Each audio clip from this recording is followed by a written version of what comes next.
donde vamos a mirar la resolución 23 de esta semana pasada, hace 12 días, que la estamos observando. Bueno, ya la teníamos en un borrador que nos pasó la DIAN, pero ya la legalizaron el 18 de marzo. Mi nombre es Iván Jiménez y soy contador público. Tengo bastantes añitos de experiencia con esto, sobre todo en la parte tributaria. Y vamos a comenzar a analizar el formulario 110. Antes de entrarnos en el formulario como tal, voy a darle un datico de la firma electrónica. Quisiera que ustedes en cada uno de sus clientes preste atención a esto de la firma electrónica, pues la mayoría debe estarla utilizando, si no todos. Pero últimamente se están venciendo la firma electrónica y bastantes colegas me han llamado con ese afán de que se me vence en la declaración y la firma electrónica pues no la tengo habilitada. Revisemos siempre en el RUT. Les recomiendo mirar que esté inscrito el representante legal principal y suplente. Algunos tienen registrado simplemente la firma electrónica o sincronizada la firma electrónica del principal y no hacen lo propio con el suplente, y eso les puede salvar la vida en un vencimiento así de rapidez, que la firma del representante legal se falle, pues ahí está la del suplente. Para las compañías que están obligados a tener revisor fiscal, debemos tener registrado también un revisor fiscal principal y un suplente. Para aquellas compañías que no tienen la obligación de tener revisor fiscal, pues debemos registrar en el RUT al contador y tener sincronizada la firma del contador para cualquier eventualidad, cualquier declaración de IVA, de pronto que resulte con saldo a favor y que haya que firmar. Antes nosotros teníamos la costumbre de utilizar lo que es el formulario litográfico que le llamábamos, que se hace a través de una opción que tiene el portal de la DIAN. Resulta que para el formulario 110, fíjese que aquí me metí a esa opción y solamente está habilitado el formulario 110 hasta el año 2016. Esto es una toma del día de hoy del portal de la DIAN. Resulta que nosotros vamos a averiguar el vencimiento de la firma electrónica. Este es el único consejo que voy a dar en cuanto a la firma electrónica. Verifiquemos el vencimiento. ¿Cómo lo hago? Yo, al entrar a nombre propio en el portal con mi clave, el primer pantallazo es el que se muestra aquí. Le voy a dar al icono del candado que está aquí, que dice gestionar firma electrónica. Cuando yo le dé clic ahí a ese icono, me va a presentar este pantallazo, estas opciones. ¿Dónde averiguo yo el vencimiento de mi firma? En el recuadro azul va a decirte cuándo se te vence tu firma electrónica. Eso lo podemos hacer entrando a nombre propio del representante legal, del representante legal suplente, siempre a nombre propio, del revisor fiscal, principal y suplente y del contador. Bueno, cuando ya yo tengo esta fecha cerquita, por decir algo, 2 de abril se me vence, ¿cómo renuevo la firma? Simplemente le doy clic a este icono, está la mano con la maletica, parece una maleta, ¿no? Y ahí vamos a tener la oportunidad de renovar la firma a través del portal de la DIAN. Luego nosotros contestamos una serie de preguntas, nos mandan todas las claves y lo hacemos. Pero vamos a ver si ya está vencida la firma, ¿qué hago? tendría que sacar cita en la DIAN, que no la están dando, e ir presencialmente a renovarla. Hay un truquito que hice en estos 2 meses que se han estado venciendo las firmas. El truco que hice y que me funcionó y que le funcionó a varios colegas que me llamaron con ese problema, de que ya se me pasó hace 3, 4 días tenía que hacer la renovación y no lo hice, ya no lo va a dejar. Entonces, les recomiendo esto y me funcionó. Me fui aquí a olvidó la contraseña, contesté las preguntas y me dieron una nueva opción de sacar la clave de la firma electrónica y automáticamente cuando hago eso, allá donde dice el vencimiento de la firma, se me coloca al día presente, al día que esté yo recordando la clave de la firma electrónica. Y ahí sí puedo pasar a hacer la renovación. Eso lo hice con 4 colegas de distintas partes del país que me llamaron con el problema y les recomendé eso y funcionó a la perfección. Ojo, pero tenían 3 o 4 días de vencidos. Entonces, esta es la recomendación en cuanto a la firma electrónica. Nosotros vamos a entrar ya al formulario. El formulario en su nombre dice quién lo usa. Repasémoslo para persona jurídica. Dice declaración de renta y complementario. Ahí manejamos 2 impuestos. Uno que es el de renta, que se hace para régimen ordinario, y también complementarios, que va a ser lo que es el impuesto a ganancia ocasional. También dice en su presentación ingresos y patrimonio. Esto es el formulario que deben utilizar los que son régimen especial. Tenemos en renta 2 régimen, ordinario y especial. Este va a funcionar para ambos de las personas jurídicas.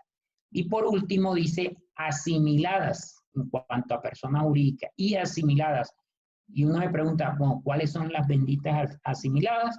Son las sociedades de hecho. Esto en el encabezado uno no le presta atención, pero ahí de pronto un datico curioso. Vamos a los datos del contribuyente. No hay nada que decir aquí porque todos son automáticos. Usted entró con el nombre de representante legal, el NIT de la empresa, representante legal, la clave del representante legal, a diligenciar el formulario 110 y todo va a estar automático en cuanto a los datos del contribuyente, excepto la actividad económica. ¿Por qué la actividad económica no está automático? Bueno, si uno pasa por alto digamos, esa casilla, le va a colocar por defecto la actividad económica principal.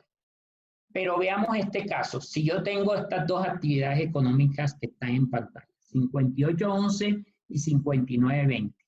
Y durante el 2019 se me generaron estos ingresos.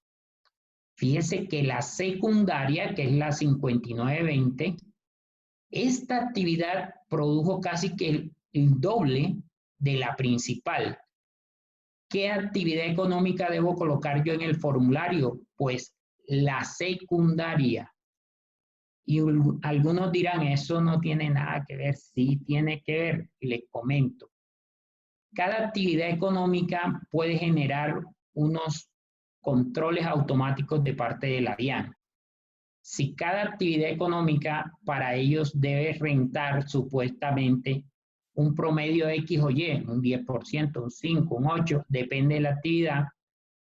Si usted coloca la actividad 5811, que tiene un promedio de tributación X, y al hacerla por la 5920 le da otro Y, que es distinto, posiblemente le llegue un requerimiento. Presten atención a esto, revisen sus actividades económicas en el RUT, vean si están acorde con lo que están haciendo y siempre coloquen la actividad económica porque si la deja seleccionar cuando uno pasa por esa casilla, fíjense que despliega todas las actividades que están registradas, escojan la que le produjo mayor ingreso. Nos vamos con la primera parte, patrimonio. La metodología es que les voy a colocar aquí en pantalla todo lo que es 2019-2018 para que veamos un comparativo. Las variaciones no van a ser muchas, pero ahí nos vamos a dar cuenta de ciertas cositas. En el patrimonio no varió nada, absolutamente nada. Dejaron todo igual, 2018 igual al 2019. Pero hagamos comentario del patrimonio para tener, digamos, claro ciertas cosas que hay que hacer. Por ejemplo, en lo que es el primer renglón de activo y equivalente, efectivo y equivalente a efectivo, vamos a reportar siempre los saldos del extracto. No reportemos el valor en libros de bancos. Uno puede llevar una contabilidad muy exacta, hacer conciliaciones, pero esos saldos siempre varían. ¿Por qué colocamos los del extracto y no los saldos que están en nuestra contabilidad? Porque resulta que la exógena que el banco manda a la DIAN es la que ellos tienen allá en el banco, o sea, la que viene en el extracto. Por eso es sano colocar los saldos en extracto y no el saldo que nosotros tengamos en libro. En cuanto a inversiones, si la compañía tiene inversiones, debe pedir los certificados a las entidades donde tiene inversiones. Y ahí vamos a reportar esos saldos que tengan certificados y no los que tengamos en libro. ¿Por qué? Porque ya para efectos de contabilidad bajo NIF, a veces hacemos unos procedimientos en cada rubro o depende de las políticas contables, vamos a reportar algo diferente. De pronto hacemos valorización, capitalización, una cantidad de cosas que podemos hacer y que nos van a variar contablemente la inversión, pero la que nos certifica la compañía, esa es la que la compañía envía en medios magnéticos a la DIAN, así podemos cruzar con nuestra declaración. En cuanto a las cuentas por cobrar, sería bueno que revisen que ustedes estén haciendo, si tienen cuenta por cobrar con socios, que generalmente la hay, que revisen que estemos haciendo el cálculo de los intereses presuntos que dice la norma y que estemos declarando esos ingresos. Y adicionalmente estemos presentándoselos en la cuenta por cobrar al socio. No solo es decir, el socio nos debe 100 millones y pongamos que el interés presunto fue 2 millones de pesos durante todo el año. Yo reporto en mis ingresos los 2 millones. Aquí en la cuenta por cobrar no solo reporto los 100 millones que están en contabilidad, también debo aumentarle los 2 de intereses que supuestamente le estoy diciendo a la DIAN que él nos va a pagar para que sea coherente. En cuanto a la cartera, cuando yo hago cuentas por cobrar, yo hago una provisión de cartera, debo hacerla de acuerdo a los parámetros de impuestos o una provisión general o individual de cartera y asimismo registrar esa y no el castigo a cartera que yo haga porque analicé mi cartera y hay cartera que es irrecuperable, que yo sé que esa compañía perdió, cerró y no la voy a recuperar, yo le di de baja, pero eso excede la provisión, entonces yo nada más debo utilizar la provisión de tipo fiscal. En cuanto a inventarios, la provisión de inventario debe ser justificada de acuerdo al tipo de inventario que yo utilice. No es hacerle provisión al inventario y castigar inventario por aprovechar un beneficio tributario, que si yo tengo un inventario que no es de pérdida, de fácil pérdida o no se me pierde, pues no debo hacer eso porque algún día me pilla. Y por último, en cuanto a patrimonio, en los activos fijos, no depreciar las propiedades de inversión. Ahorita tenemos Bajo NIF hay propiedades de inversión y hay propiedades que son activos fijos, que se están usando y están produciendo renta. Entonces, las que no están, los que están quietas, como quien dice en engorde, ellas no deben por qué hacérsele depreciación porque no están generando ningún beneficio para la compañía. Eso ya es cuanto a normas internacionales. Pasemos a la parte de ingresos. Fíjense que en el 2019 los ingresos son más renglones que en el 2018. Si nosotros vemos bien, no varió gran cosa. Lo único que están haciendo es abriendo más lo que son dividendos. Como estamos en ingresos, los dividendos en Colombia, estamos cambiando esa mentalidad que tenía el gobierno antes, que no estuviéramos en el club de la OCDE, de los países ricos. Como ya estamos en ese club de los países ricos, el esquema es que en los países ricos quien paga el impuesto no son las sociedades, sino los inversionistas en esas sociedades. Por lo tanto, los dividendos ya están siendo grabados desde el 2018 en adelante. Y este control lo está haciendo la DIAN. Inclusive te está pidiendo un desglose 2016, 2017, 2018, como para cruzar. Desde el año pasado lo están haciendo. Cuando hablo año pasado es 2018, ¿no? Ahora en el 2019 volvieron a ampliar inclusive más los renglones discriminativos. ¿Qué podemos decir en cuanto a los ingresos? Recomendaciones generales. Ya vimos aquí la parte de ingresos, veamos ahora qué recomendaciones hacemos. Facturación. Vea que sea coherente lo que es IVA, industria y comercio y renta. Que si yo estoy declarando en IVA, yo tomo mis 3 declaraciones de IVA o mis 6 declaraciones de IVA del 2019, las sumo y en cuanto a ingresos debe estar igualito a renta, debe estar igualito a industria y comercio, que sea coherente.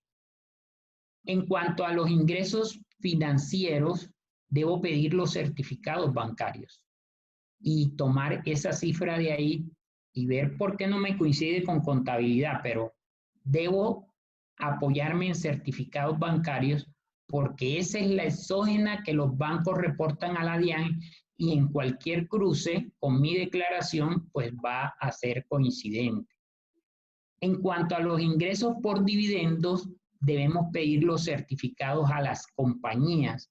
Acuérdese que cuando me certifican los ingresos por dividendos, también me dicen la parte grabada y la no grabada. Ahí yo voy a tener cómo discriminar en mi declaración en qué renglón meter los ingresos por dividendo. Facturación de otros ingresos. Facturar todos los ingresos es obligación de todo contribuyente. Los otros ingresos también deben estar facturados. Revisemos esa parte de acuerdo a las políticas que tenga la compañía y debemos ponerlo a que funcione.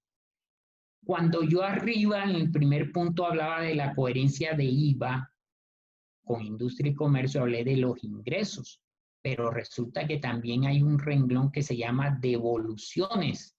En los ingresos de la renta también está esa devolución. Coordinar que esas devoluciones de IVA que presenté en mis declaraciones del año 2019 coincidan con este renglón que yo estoy metiendo acá de devoluciones. Algunas veces he encontrado que no, simplemente devoluciones sí hay en IVA, pero no las coloco en renta. Eso está malo, malo. Hablando de industria y comercio, de los ingresos no constitutivos de renta ni de ganancia ocasional, eso si yo utilizo ese renglón que está en la parte de ingresos, hay un renglón que dice ingresos no constitutivos de renta ni de ganancia ocasional, los INCR, NGO. Esos deben estar certificados por la empresa donde tengo la inversión. Esto, digamos, es lo grueso y los cuidados que debemos tener en ingresos. Veamos costos y gastos. Costos y gastos para este año quedó idéntico con respecto al año anterior. Los mismos renglones. Resulta que vamos a dar unos consejos para los costos y deducciones. Primero, vamos a hablar de la relación de causalidad con el ingreso. Cuando analicemos los costos y deducciones que tengan que ver con la actividad que estoy generando ingreso, si no tiene que ver, mucho cuidado con eso, porque en momento de una revisión y me descubren un costo que no tenga relación de causalidad con el ingreso, me va a decir, por favor, no pasa nada, simplemente corrija su declaración, saque ese costo que no tiene relación de causalidad con el ingreso y corrija, pero eso no pasa nada, es que tengo que pagar sanción por corrección. Estos costos y deducciones, ojo, todos debo hacerle un filtro, que es pasarlos por la tabla de retención en la fuente.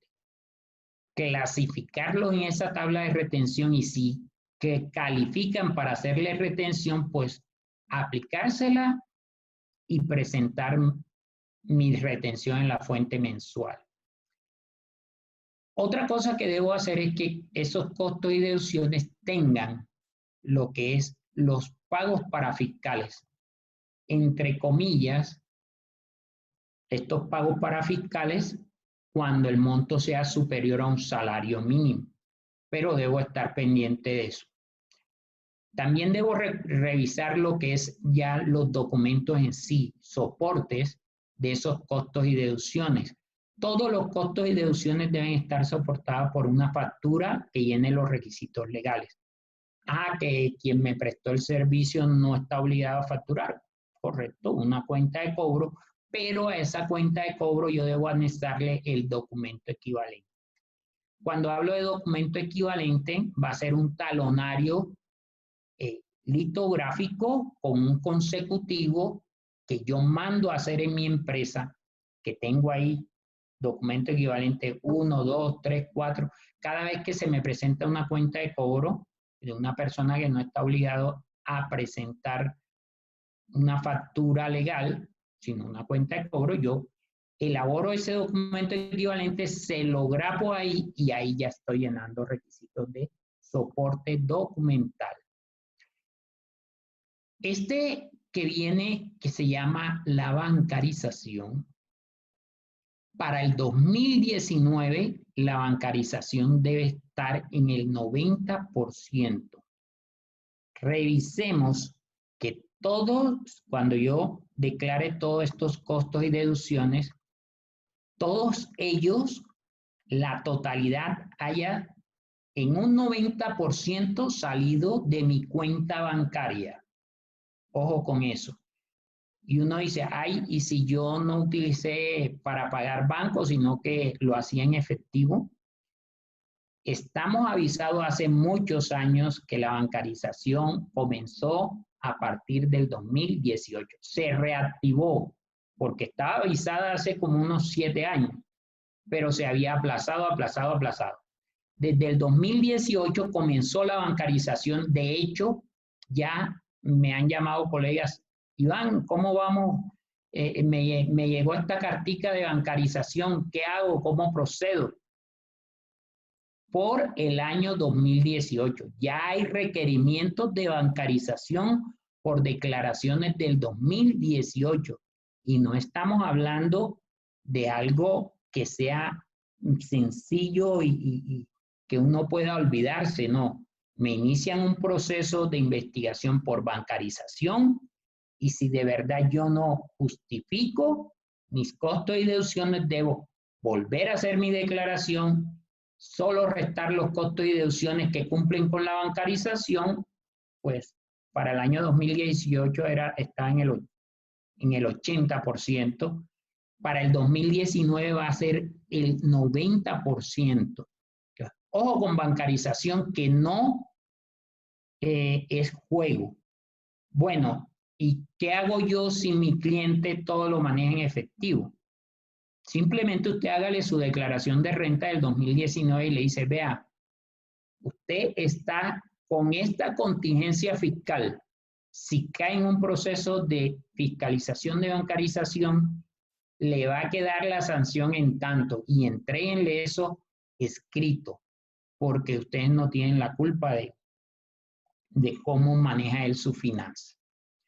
Pasemos a una sesión en la declaración que es únicamente para las entidades sin ánimo de lucro. Y ahí el pedacito dice ESAL, entidades sin ánimo de lucro. Eso es lo que significa ESAL. Y la RTE, que la ven así verticalmente, RTE significa régimen tributario especial. O sea, las ESAL del régimen tributario especial son las únicas que pueden diligenciar estos dos renglones para el 2019, 63 y 64.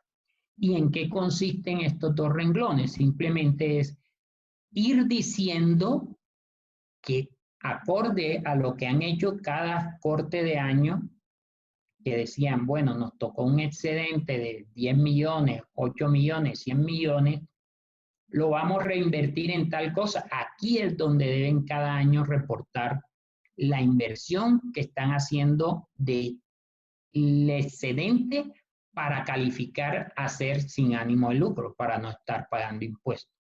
Sesión exclusiva de la GESAL. La siguiente parte de la declaración, los renglones, viene siendo ya lo que es la renta. En esta de renta, vamos a referirnos únicamente a esta que dice renta por recuperación de deducciones. La renta por recuperación de deducciones viene siendo, que muy poco lo usamos, pero viene siendo que si yo en el 2018 dije, me voy a deducir, por decir algo, arreglo de una maquinaria por 10 millones de pesos que me pasaron la factura, eso lo hice en diciembre 20, arreglo de una maquinaria, 10 millones de pesos, me pasaron la factura, yo lo metí en el 2018. Pero resulta que en el 2019, allá en el 2018 lo solicité como un costo, como una deducción. Pero en el 2019, allá en enero, febrero, marzo, llame al contratista, ya yo me canso de llamar al contratista, el contratista resulta que dice, no, yo no voy a hacerle ese servicio. Resulta que esos 10 millones que yo me pedí en el 2018 como deducción, ahora este año en el 2019 tengo que decir, oiga, es como un ingreso para mí. Antes fue una deducción, yo voy a devolver esa platica vía recuperación de deducción. Eso es lo que significa ese renglón de recuperación de deducciones que muy poco se utiliza. Aquí tenemos una serie de renglones que son cuestiones matemáticas. Ahí mismo dice sume este, reste este. Eso viene automático en el formulario, no debemos preocuparnos mucho. Hablemos de la ganancia ocasional. Este de ganancia ocasional, que es un sector que no varió ningún renglón, pero hablemos algo de la ganancia ocasional que no utilizamos mucho. ¿Qué podemos decir de ganancia ocasional? La recuperación de deducción es una ganancia ocasional porque, ojo, recuperación de deducciones cuando yo vendo un activo fijo poseído más de 2 años. Es una ganancia ocasional. Para la ganancia ocasional se tienen dos tipos de tarifa. Una es el 10%, que es normal para las ganancias ocasionales, y un 20% para juegos y rifas y loterías, premios que se ganan. En las personas jurídicas no juega mucho ese tipo de renglón, pero a veces uno tiene una póliza de Suramericana para pagar las cesantías y uno va ahí todos los meses consignando y eso tiene unos sorteos. Si la póliza está a nombre de la compañía, juega y se gana, pues toca pagar ganancia ocasional. La recuperación, en las ganancias ocasionales, el costo viene siendo incrementado no solo por el valor del bien que tú estás vendiendo, que generó la ganancia ocasional, sino también que yo puedo incluir ahí los costos en que incurrí para esa venta. Eso, verbigracia, decir pagos de notarías. Los soportes documentales adecuados debemos tenerlo y la ganancia ocasional también tiene que ver con la bancarización. Mucho cuidado con eso. Pasemos a la liquidación privada, la liquidación privada del impuesto. Estos renglones no variaron, están iguales. De pronto abrieron una sesión de el impuesto sobre la renta, sobre liquidar, sobre dividendos, que es lo que les digo, que la DIAN está comenzando a supervisar eso como al milímetro. De hecho, tengamos en cuenta de estudiar muy bien cada renglón de esto que utilizamos, porque van a requerir mucho sobre este tema.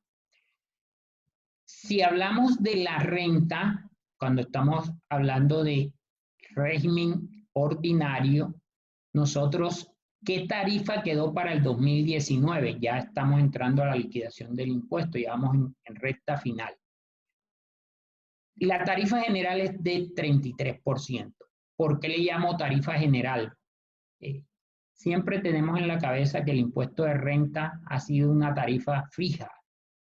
No siempre. Es más, ningún año ha sido fija. Que hay una tarifa general que es la que nosotros hemos liquidado todos estos años, que para el 2019 está en el 33%. Pero, por ejemplo, en el 2019 también va a haber una tarifa especial que va a ser aplicada a las entidades bancarias, que son los 33% normal más un 4% que es una sobretasa que deben liquidar las entidades bancarias. O sea que ellos les van a cobrar un 37%, es una tarifa ya diferencial a la general. Por beneficios tributarios también vamos a tener una tarifa especial del 9% para los hoteles nuevos. Y otra tarifa especial que ha existido desde hace muchos años que no utilizamos a menos que tengamos ese tipo de clientes, se llama usuarios que estén en zona franca. Ellos tienen una tarifa del 20% sobre el impuesto de renta. Si vemos que no solo es la tarifa general, hay varias tarifas. Y para el régimen, ese es para el régimen ordinario. Para el régimen especial, ellos no tienen impuestos, son sin ánimo de lucro. O sea que la tarifa es del 0%, más sin embargo, si ellos no reinvierten el excedente que tuvieron en el ejercicio en su actividad económica, van a tener que pagar un 20% de impuesto. Esto en cuanto allá a la liquidación del impuesto. Nosotros tenemos esta liquidación del impuesto. Hay un renglón que se llama descuentos tributarios, que para el 2019 lo ven en la casilla 84, descuentos tributarios. Estos descuentos tributarios a veces nosotros decimos, bueno, descuentos tributarios, ese renglón casi no lo usamos. Sí existen y para el 2019 están especialmente tasados. Voy a nombrarlos, están en el artículo 84 de la ley 1943 del 2018. Esos son, primeramente, descuentos para empresas de servicios públicos domiciliarios. Existe, que no llevemos ese tipo de ¿cómo es que se llama el cliente? Pero existe. Otro va a ser el descuento del IVA en adquisición de bienes de capital. Eso sí lo estamos utilizando si nuestro cliente en el 2019 compró un activo fijo productor de renta. El IVA yo lo puedo meter aquí en este renglón de descuento tributario. Es más, tengo la opción de hacerlo por parte, no tomarlo inmediatamente. Pues si me conviene o no me conviene, ¿no? Si el impuesto es superior a ese IVA, pues nada más tomo hasta el impuesto y me voy guardando para el siguiente año. Hay otro que son las donaciones, también se va a utilizar aquí en este renglón de descuento tributario y adicionar los descuentos para inversiones en investigación, desarrollo, tecnología, innovación y donaciones a becas de estudio. Pero estas donaciones tienen que ser de becas de estudio, tienen que ser a entidades reconocidas por el IFES. No es que yo, no, voy a donar una beca aquí a mi vecino, no, señor. Tienen que ser directamente a la institución. Puede beneficiarse, hacer un convenio y beneficiar a tus empleados, por ejemplo. Los descuentos por impuestos pagados en el exterior, se utiliza este renglón. Y por último, los descuentos por inversiones realizadas en pro del medio ambiente. Este renglón de descuentos tributarios, el primero tiene una frase que dice SOMAC, es las zonas afectadas por el conflicto armado, la SOMAC. Es el primer renglón de los descuentos que tiene esa palabrita que uno dice que será el SOMAC. Bueno, piense que la liquidación del impuesto luego sigue una parte que son el anticipo de impuesto de renta. Y por aquí, en cuanto a anticipo de impuesto de renta, solo podemos agregar que liquídenlo. Porque hay veces que nosotros decimos, no hay para pagar el impuesto, entonces menos el anticipo. No. Nos pueden requerir por el anticipo porque es obligación colocarlo, hacerlo. Debemos tener cuidado cuando está mal calculado porque debe ser de acuerdo a lo que dice la norma. Los anticipos siempre van a ser para el primer año de operación el 25% del impuesto neto a pagar. Para el año 2 de estar funcionando el 50% y para el año 3 el 75%. Del año 3 en adelante, el anticipo de renta siempre debe ser del 75%. ¿Por qué uno está anticipando tanto? Se supone que voy a tener utilidad. Algunos me han preguntado, bueno, si yo sé que ya el 2020 va a ser horroroso por esta situación, ¿será que yo dejo de liquidar el anticipo 2000 en mi declaración del 2019? Yo diría que no, porque es que nada ha derogado eso. Y si me revisan la del 2019, aún sabiendo que la declaración la voy a presentar ya cuando sé que este año es bastante tenebroso en las finanzas, pues no. Hagámoslo, y si no lo hacemos, que nuestro cliente tenga presente que, ojo, ese anticipo que no hiciste, te lo pueden exigir y vas a tener que pagar. Aquí yo tengo un renglón 90 que quisiera hablar un minuto sobre él, que es cómo pago yo mi impuesto. Bueno, el formulario trae que modalidad pago 1, modalidad pago 2. Esto tiene que ver con el pago de impuestos con obras.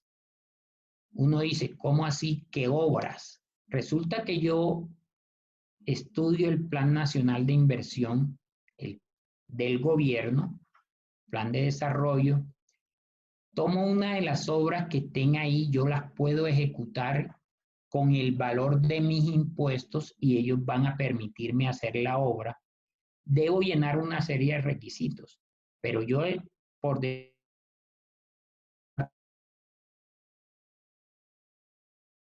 150 millones y debo pagarla con la presentación, la mitad.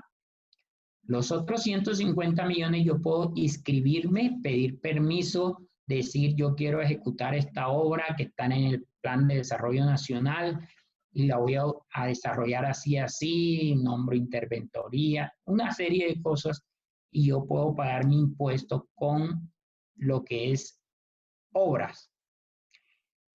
En cuanto a retenciones en la fuente, aclaración que vamos a hacer.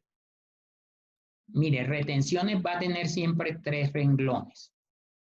Autorretenciones, otras retenciones. Y me han preguntado que en autorretenciones, ¿qué meto? Algunos colegas me decían, Iván, yo ahí voy a meter las que hago en las retenciones en la fuente, que yo me autorretengo vía renta.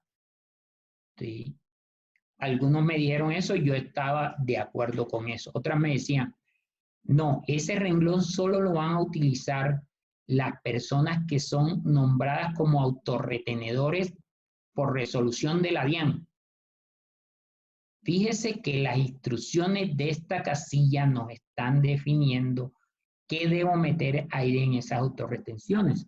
Aquí lo tenemos en pantalla y le dio, digamos, la razón a que ahí hago la retención en la fuente, que es, yo me hice en cada uno de los meses que hice autorretención de renta. Eso lo dicen las instrucciones, lo tienen en su material. Digamos, esto es un repaso así del formulario. Voy a compartir mi pantalla ahora para verme en video. Javier. Don Iván. Entremos a las preguntas. Si quiere, active su cámara porque no lo estamos viendo. Vemos su nombre solamente.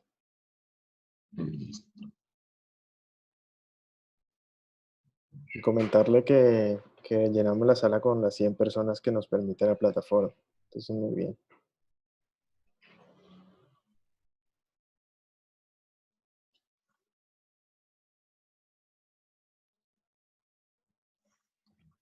Hola a todos, ya nos podemos ver la cara, bueno, al menos los que entraron después de 4.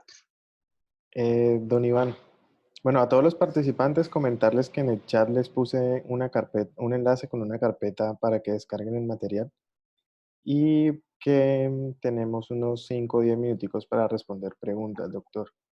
Entonces, en el chat hay unas, pero no sé si de pronto las personas que han preguntado quieran que les habilite el micrófono para que pregunten de una manera más cómoda. Creo que la primera fue Diana Sana. Ya le voy a habilitar a Diana.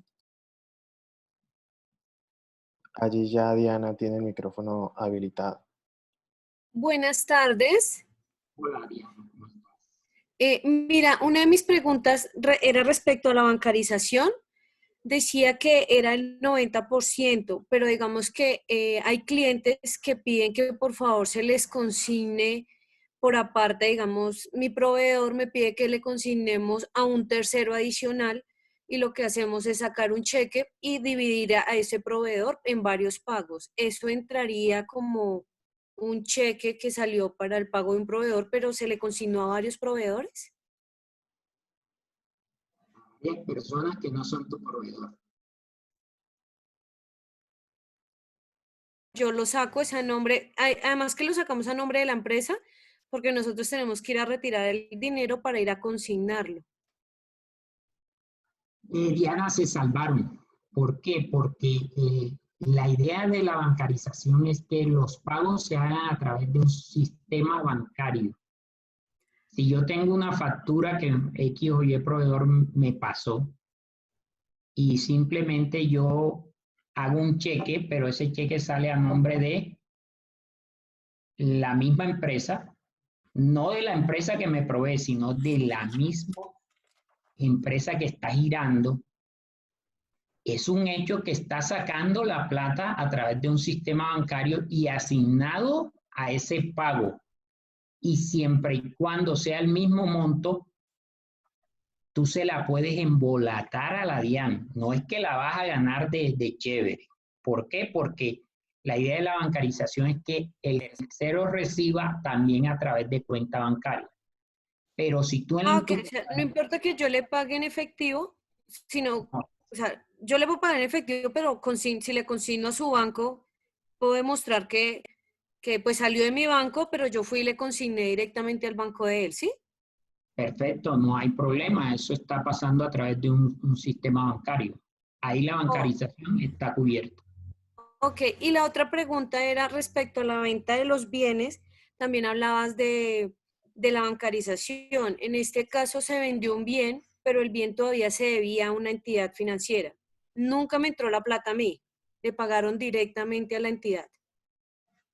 No hay tampoco inconveniente. No hay inconveniente porque generalmente eso es para sanear deuda, me imagino. Sí, señor. Y eso no, eso es demostrable, inclusive está en la escritura, inclusive las promesas de compraventa uno debe ser cuidadoso y en la promesa de compraventa estar cubriendo la bancarización al respecto, ¿no? Ah, ok, Y perfecto. que tal entidad se encargará de esto o de aquello, etcétera, etcétera. Ok, gracias. Con mucho gusto, Diana. Doctor Iván, teníamos una pregunta acá en el chat de Luz Marina Parra. ¿Puedo considerar como anticipo el saldo a favor que tengo del año anterior si supera el valor mínimo del anticipo de ley? Espérate, la leemos con calma. Leámosla con calma. Está ahí en el chat. Ahí en el chat dice, tengo una pregunta para... bueno. Es Luz Marina Parra a las 4:40. Comentó o escribió. ¿Puedo considerar como anticipo el saldo a favor que tengo del año anterior si supera el valor mínimo del anticipo de ley? No, no puede. No puede. Ella tiene que hacer el cálculo del anticipo y como tiene un saldo a favor, hay un renglón en la declaración que ella puede colocar el saldo a favor y eso sí lo va a compensar. Pero no puede simplemente dejar allá en la declaración anterior ese saldo a favor, pedirlo y decir acá en mi anticipo es el saldo a favor. No, no puede. De hecho, cuando impute el saldo a favor de la declaración del año pasado en esta que está haciendo 2019, ahí automáticamente por extensiones aritméticas el formulario se lo resta. O sea, pero decir mi saldo a favor de la declaración del año anterior es mi anticipo de este, no, no puede. Okay, otra pregunta por acá de Claudia Arias. Cuando una empresa, el banco le descuentan los intereses a la deuda y le condena parte del capital, ¿es una ganancia ocasional? A ver, ojo, cuando estamos hablando que tenemos, mejor dicho, está en línea la persona, ¿por qué no le Sí, damos la... sí, se llama Claudia Arias. Voy a buscarlo acá. Está interesante. Claudia ya tiene el micrófono habilitado, Claudia Arias. Buenas tardes, ¿cómo están? Hola Claudia, te oímos. A ver, lo que pasa es que una empresa pues tenía una deuda bastante grande y debido a la déficit que él tuvo, pues prácticamente el banco le condenó parte del capital y muchos intereses, ¿sí? Entonces esa parte no sé si va como un ingreso ordinario o va como un ingreso de ganancia ocasional. Ojo Claudia, hablamos de la recuperación de deducciones. Entonces tenemos que hablar es en qué periodo se dio eso. Si los intereses son del 2018 hacia atrás y tú del 2018 hacia atrás, como hacías causación, decías, bueno, yo tuve gastos financieros por 100 millones de intereses, el valor que haya sido.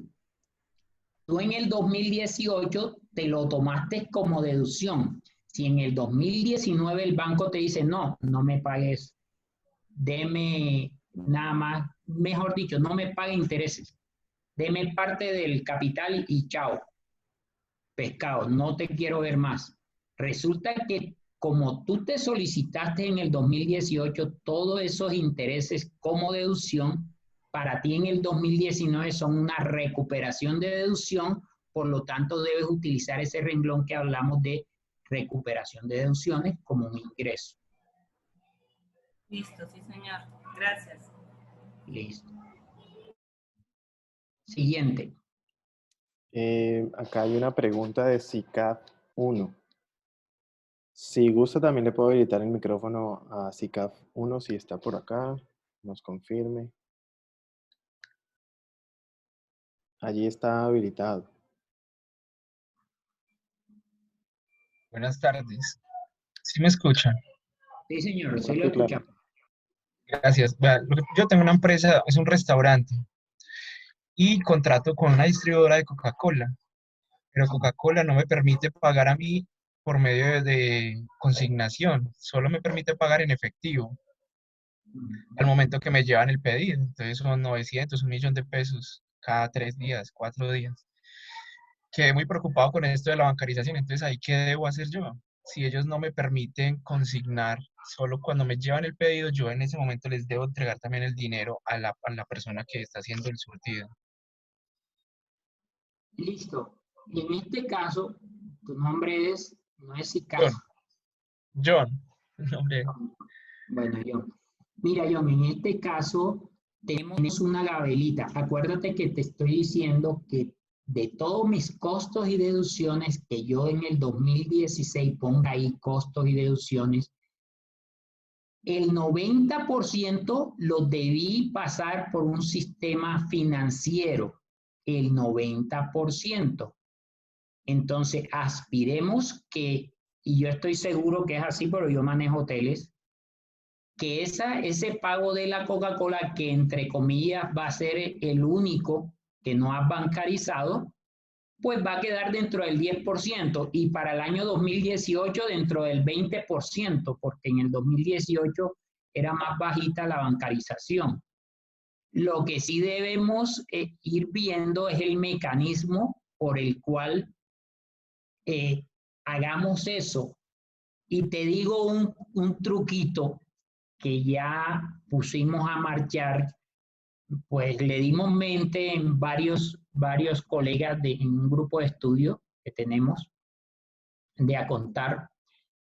Entonces, ¿qué pusimos a funcionar ahí? La caja menor.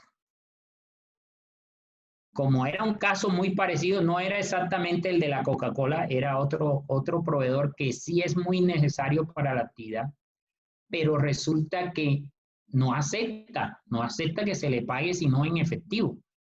¿Qué hicimos nosotros? Creamos una caja menor única y exclusivamente para ese rubro. Entonces, creamos los 3 millones de pesos de caja menor para el rubro de compra de gaseosa. ¿Qué sucede? Que yo voy a darle efectivo, pero de esa caja menor. Y cuando la legalizo, pues ya estoy pasando por el sistema bancario eso. Lo hicimos y no le hallamos pierde. Cubrimos una parte importante de la bancarización que no hallábamos cómo cubrirlo. Entonces, al respecto, te doy ese truquito y pues en los grupos de estudio uno se inventa cositas, pero no sé si quedó explicado bien el sistema. Don Iván, ¿Sí? vamos a darle acceso. Bueno, aquí ya John nos comenta en el chat que perfecto, muchas gracias por la aclaración. Le vamos a dar acceso al micrófono a Sandra Barragán. Esa va a ser la última pregunta por temas de tiempo. La plataforma nos tiene un poquito limitados, entonces esta sería ya la última pregunta. Pienso que podemos programar de pronto otra sección únicamente para responder preguntas. Usted me confirmará y pues ya le confirmaremos a los asistentes. Voy a habilitar el micrófono a Sandra Barragán. Ya ahí lo tiene activo. Gracias, buenas tardes. Hola Sandra, cuenta. Don Iván, mi pregunta es la siguiente. Resulta que yo manejo empresas que se dedican a la construcción, o sea, obra civil. ¿sí? Pues yo como tuve que hacer el manejo precisamente de los bancos. Resulta que mis clientes van y hacen retiros, digamos, un día van y hacen un retiro de 20 millones de pesos, hacen ese retiro y con esos 20 millones de pesos ellos van y hacen sus compras de material pues para sus obras y para su instalación de sus, pues, o sea, adecuación de todas las obras que se tienen, ¿sí? Entonces es como un poquito dispendioso que ellos vayan y saquen, digamos, los valores exactos para hacer el pago de esas facturitas, ¿sí? Eso se me presentó con las dos empresas de obra civil que manejo en el momento. Entonces, pues yo qué hice. Como es tan difícil y tan dispendioso precisamente llevar el banco como se debe manejar, ¿sí?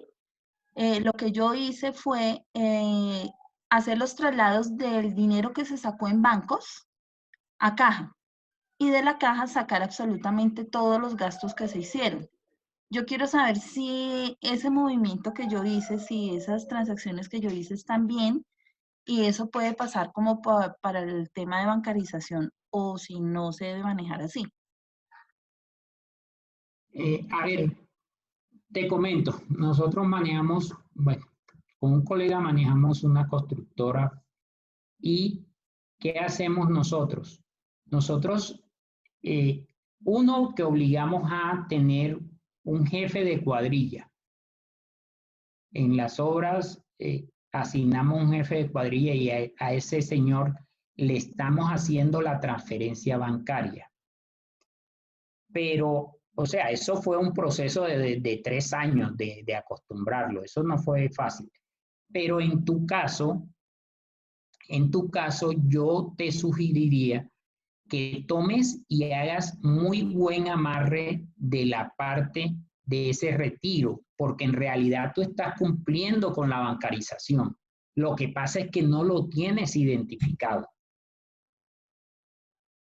Yo diría que hagas no un traslado a caja general, sino que hagas los egresos. No sé qué software estás utilizando, qué software utilizas. Gracias. Bueno. Mira, yo utilizo, en este momento estamos utilizando Sigo Nube. Ok. Yo considero que puedes hacer el movimiento contrabanco cada vez que hagas ese pago. ¿Sí? Sí. Así, pero de todas maneras ya tú puedes probar la bancarización. Y les comento algo. Cuando manejé estos requerimientos por bancarización, ¿por qué le llegó el requerimiento al cliente? Porque resulta que él estaba registrando, por decir algo, costos y deducciones por 200 millones y resulta que el movimiento que tenía en banco de las salidas eran 100 millones. Entonces estaba bastante por fuera de lo que es la bancarización. Pero en resumidas cuentas, cuando yo tengo estos retiros que hago así, casi que no voy a pasar por ese filtro que tiene automático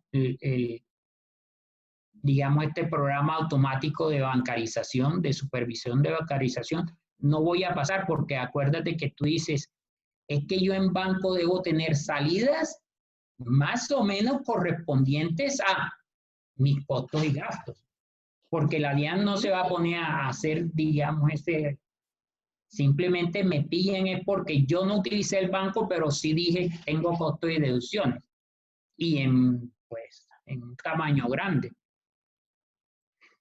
Ese sería el tema y bancarización sí está llegando bastante. Javier. Señor. No sé, perdón, estaba hablando con Luz Marina, no sé si quedó... Sandra ya tiene el micrófono habilitado nuevamente. Sí.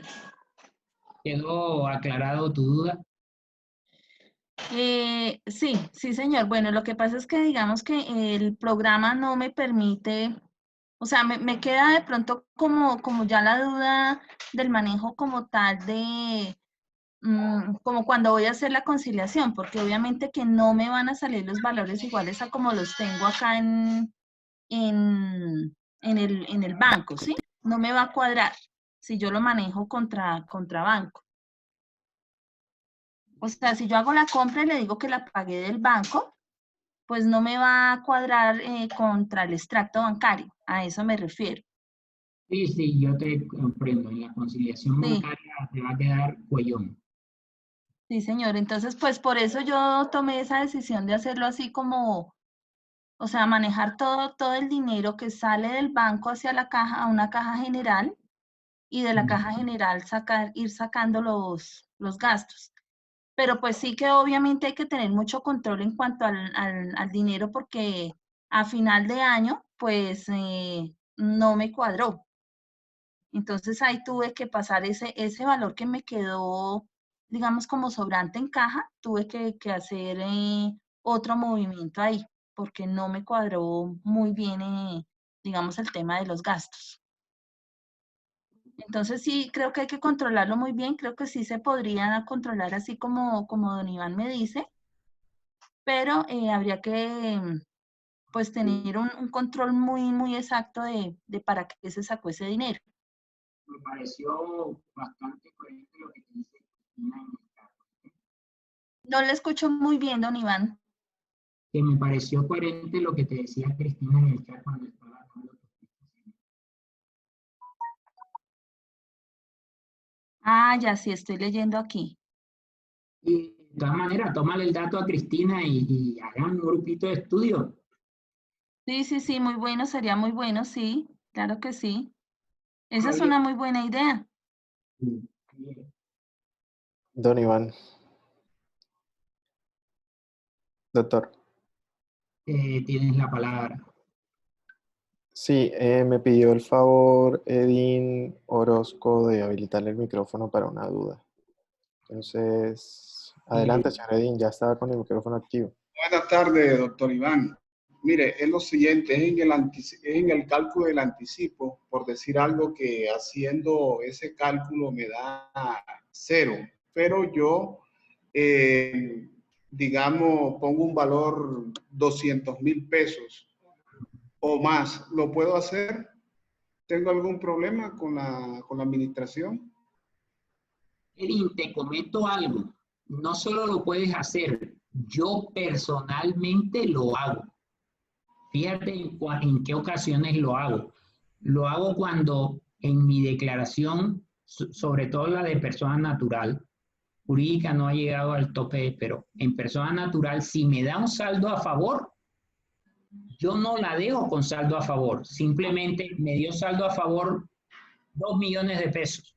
Sí. ¿Yo qué hago? Coloco en el anticipo 2.010.000 pesos. Correcto. ¿Por qué? Porque la DIAN me dice es calcule un anticipo de esta manera, dos maneras de calcularlo, por promedio o directo con el impuesto. Ok, yo lo hago. Una de las dos o las dos me dio 0, entonces yo no tengo que presentar un anticipo, pero ella no me obliga a que lo presente si el cálculo me da, pero tampoco me prohíbe que yo haga un anticipo para el año siguiente. Y los colegas se preguntarán, bueno, ¿y para qué tú le vas a poner anticipo y paguen esa declaración 10.000 pesos? Resulta que para cortar los términos de que quede en firme la declaración, Correcto. me estoy cobrando un año, porque si yo lo dejo con saldo a favor, yo imputaría ese saldo a favor al siguiente año en la siguiente declaración. Ya ha comenzado un año a correr. Entonces, cuando lo impute en la siguiente declaración es que comienzan a correr los 3 años para que queden firmes. O sea, se me va a 4. 4, correcto. Entonces, eso es una salida y no estoy infringiendo ninguna ley. Edwin, te vi bien ahí. Está bien ahí. Bueno, gracias, muy amable, doctor. Listo. Don Iván, le vamos a habilitar el micrófono a Margarita Mora. Aló, buenas. ¿Me escucha? Hola, Margarita. Sí Fuerte te y claro. Buenas tardes, doctor. Una pregunta. Es una de las empresas que yo manejo, hacen varias compras de contado. Ahí lo Ujú. que manejamos es que tenemos una cuenta de ahorros donde trasladamos el valor que vamos a hacer por estas compras. Muchas lo hacemos directamente de esa tarjeta de la cuenta de ahorros por datáfono, y las que no me reciben tarjetas lo hacemos es en vivo, pero corresponde únicamente al valor que se va a sacar en ese mes. Y todos los meses me concilian tanto las cajas como el banco. Ahí cumplo con la bancarización. Sí estás cumpliendo con la bancarización, pero te recomiendo algo adicional. O sea, si llega la DIAN y te encuentra así desprevenida y no estudias bien bancarización y le tienes, como hablamos nosotros en la costa, le tienes el muñequito bien armado, entonces ellos por ahí la cogen. Pero en tu caso sí estás cumpliendo con la bancarización. Lo que sí te quiero que veas bien es que tu exógena esté coincidiendo con ese manejo de bancarización. Me explico más ampliamente. Si yo tengo un reporte de exógena donde estoy diciendo yo le he pagado a inclusive eso me cruza a mí con costos y deducciones en gran parte. ¿Sí? Si tengo la afinidad de coger renta y coordinarla con exógena.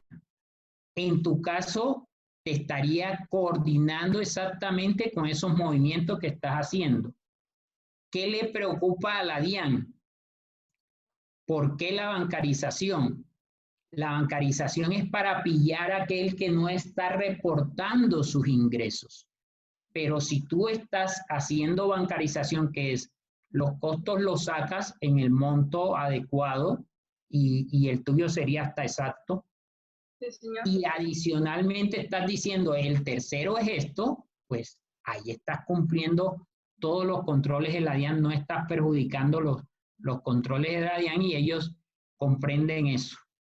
Ah, listo, perfecto. Muchísimas gracias, doctor.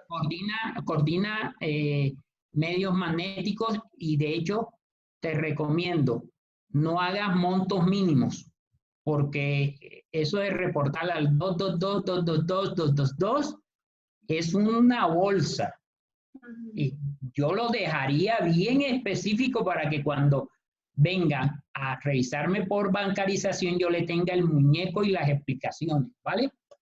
Listo, doctor. Muchísimas gracias por su recomendación. Con mucho gusto, Margarita.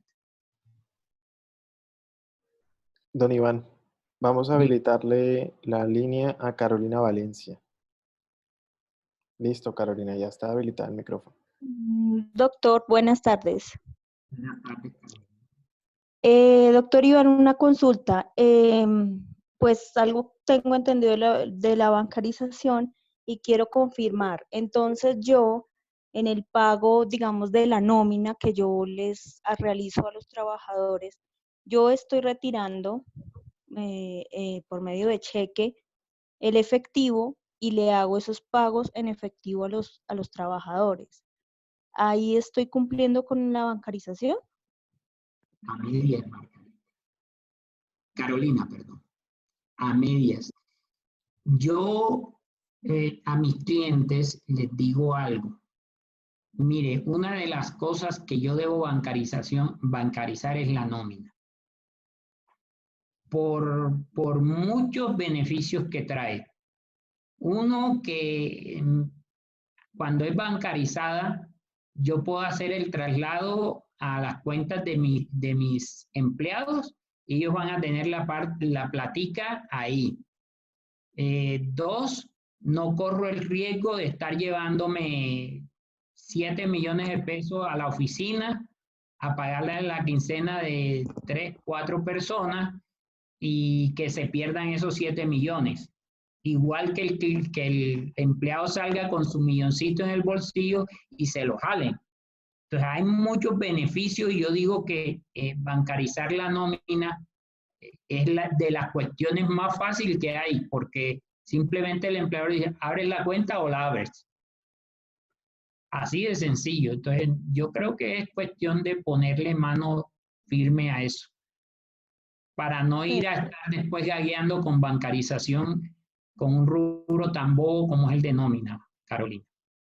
Perfecto. Y una consultica más adicional, saliéndonos de la bancarización, es en el tema de las provisiones. ¿Las provisiones de cartera son obligatorias registrarlas? A ver, comencemos con normas internacionales de información financiera. Yo debo tener unas políticas en cuanto a mi cartera. Yo debo tener una política contable de las cuentas por cobrar, de las cuentas por pagar. En esas políticas contables yo voy a establecer cuáles son mis procedimientos. ¿Qué sucede con eso de la obligación de hacer la provisión para cartera?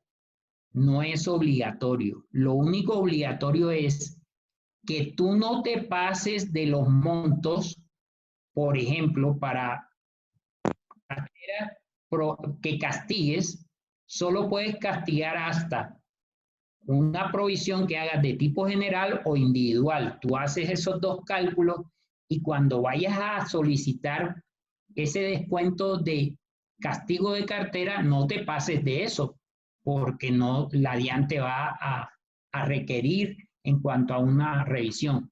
No es obligatorio castigar cartera, no es obligatorio. Que mucha gente dice, como está fiscalmente me aceptan la provisión del general del 30 y no sé qué, no sé cuándo, 5 de 1 a 90 días, de 90, etcétera, etcétera, hacen su cálculo y toman su descuento y eso es legal. El problema se le da con el formulario de conciliación fiscal, 26, 26, y ahí se le va a presentar la diferencia, pero no es obligatorio hacerlo. Perfecto, doctor. Mil gracias. Con mucho gusto, Carlos. Doctor, respondamos ya la última, que sería de Della. Javier está como cuando uno está así prendido que dice, no, el último. No, ya es que todos me han escrito al interno ya pidiéndome la vía libre, pero ya, esta sería así la última. Ya está habilitado el micrófono para Della. Hola, buenas tardes. Mi nombre es Deyanira. ¿Ahí me escuchan bien? Sí. Perfecto. Doctor, una consulta. Lo que pasa es que tengo una clienta que ella no ha querido abrir sucursal virtual.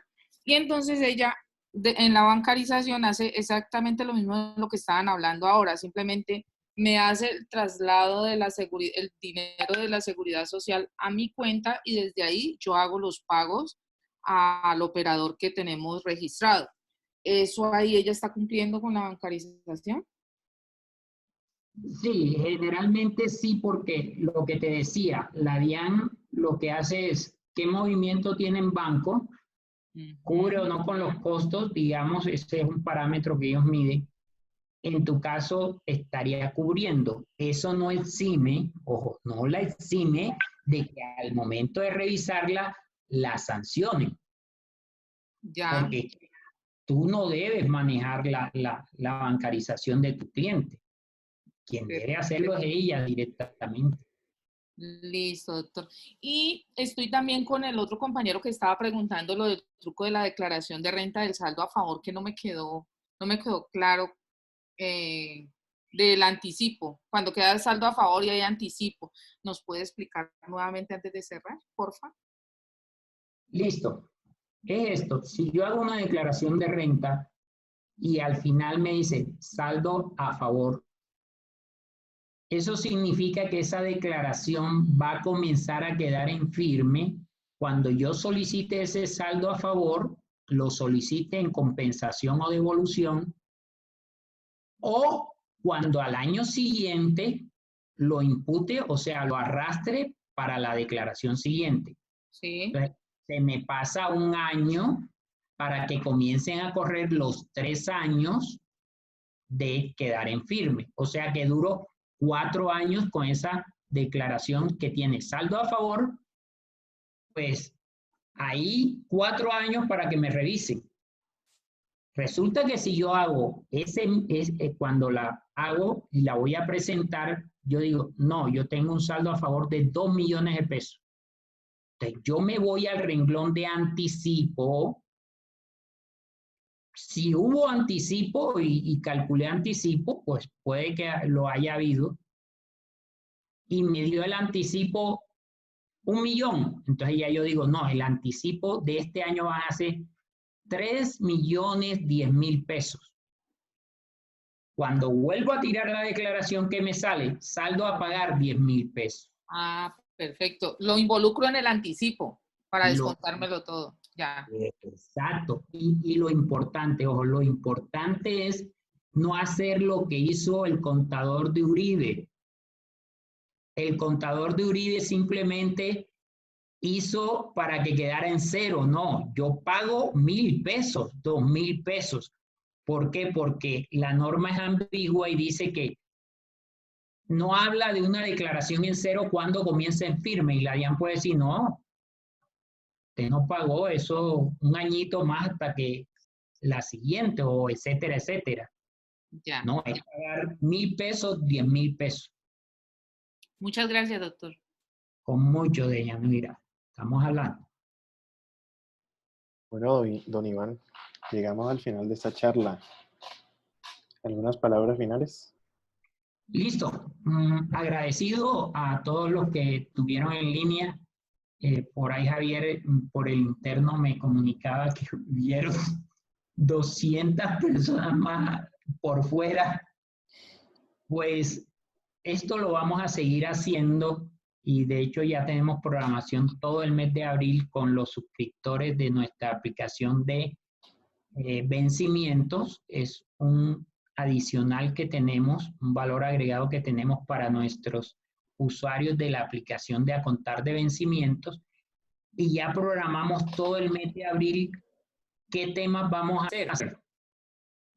Yo les estoy comentando a ustedes, la mayoría creo que son suscriptores, que estén temprano a la reunión. No sé qué vamos a hacer, pero esta desfasada, esperábamos 20 personas, se nos llenó el cupo que habíamos, digamos, establecido de 100, porque 20 llegan. Pero sí les agradezco su participación, las preguntas que no contestamos. No sé, Javier, recogerlas en un formulario, hacer Sí, un formulario para se recoger. me ocurre que voy a enviarle un correo a todas las personas que se registraron para la charla. En ese correo va a haber un enlace para que en un formulario coloquen alguna duda que tengan, si necesitan, y yo se las transmito al doctor Iván para que les demos respuesta. Inclusive yo diría que reunir con una media hora y solucionar preguntas.